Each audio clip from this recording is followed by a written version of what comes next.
What's up everybody, Jess with Jesse's Performance, and tonight I am going to show you how I take a LS1 water pump and convert it to AN hoses. So let's get after it.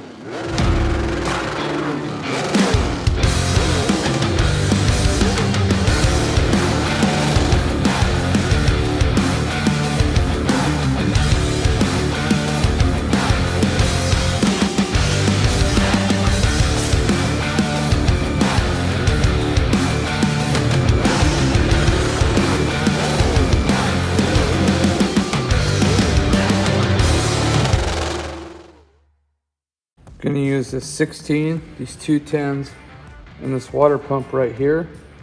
A little bit of grinder. We're going to make one really badass water pump.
All right, I figured since I did the water pump, I might as well go ahead and show you guys how we do the radiator.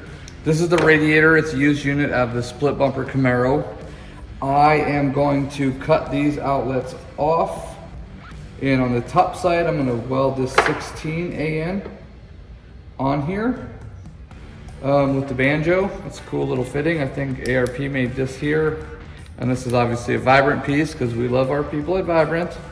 So I'll cut that off, I'll weld this bad boy on there. That's gonna make that one there. And I haven't decided what I'm gonna do with this one yet. I think I'm just gonna cut this off and weld it just a straight number 16 on. I got a bunch of those, so let me grab one of those real quick. Then on the bottom, I'm just gonna go ahead and use one of these guys here, I think. I don't remember any reason why I wouldn't have, so yeah.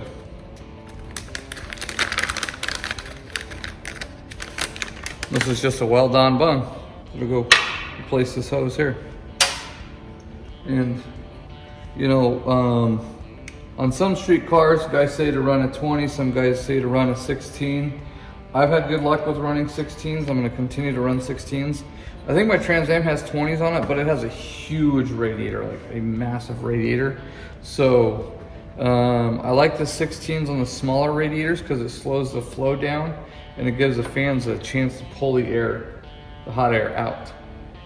If you flow it too fast, it won't be able to pull all the air out and it won't be able to dissipate the heat properly.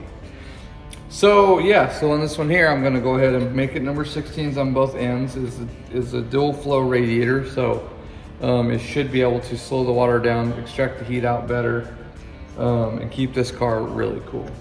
So what I normally use on these here is I have what I call my turkey carver. Just put a blade on it, just loft these things straight off. I'm not even gonna remove the fans from this here just because it's, I don't know, I guess it's unnecessary at this point. I mean, it's like 5 or 6 screws or something, but I'm just gonna loft these clean off here. I'll clean up around it. This is ceramic coat that we have on here, Cerakote. I just finish all of our radiators on our colored cars in the ceramic coat because it helps with the heat. But yeah, let's get jiggy.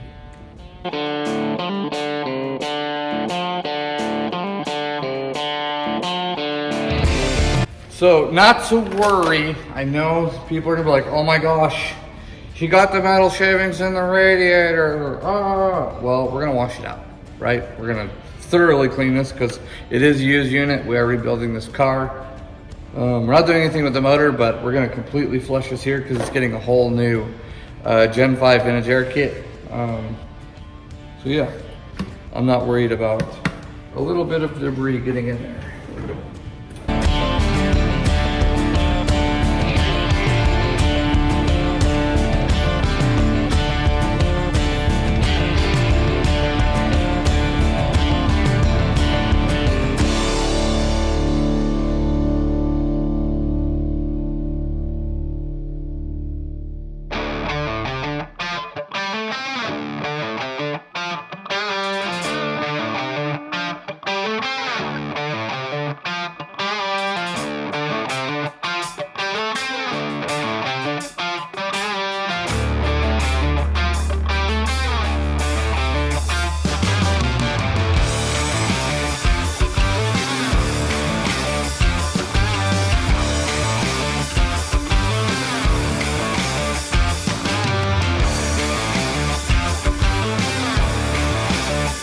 All right, so here is our finished product. Came out really nice. It wasn't too bad to do. I could have got the rest of the steel out of this one, but it ain't gonna bother us, so I'm not even worried about it.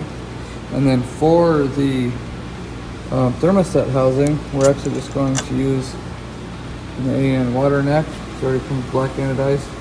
This one's got a little dust on it, but it ain't no big deal. These are pretty cool. It comes with a big O-ring in there if you're gonna go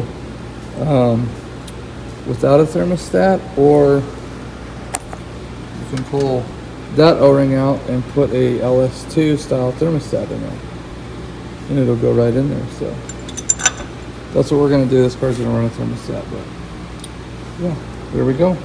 All right, y'all, that is how I convert these LS engine swaps to AN fittings. Yeah, it's simple, it's easy, as long as you're not afraid to take the dive and cut up $1,000 radiator and, you know, $300 water pump or whatever it was, and weld some expensive fittings on there. I mean, it's no big deal, you know. The outcome is going to be amazing. AN radiator hoses just look really cool. They perform very well. They rarely ever fail like a normal radiator hose does. No clamps, none of that crap. But they are expensive, you know. It's just cost of doing business, I guess, and having a nice car. So that's going to be it for me tonight. It's getting pretty late. I already did a bunch of other work, so don't forget to like, subscribe, ring the bell, whatever you do. And I do want to say thank you for watching it. If you've made it this far in our video, you're a true supporter, and I can't thank you enough. It's people like you that make our world go round. So until the next one, thank you and have a great night.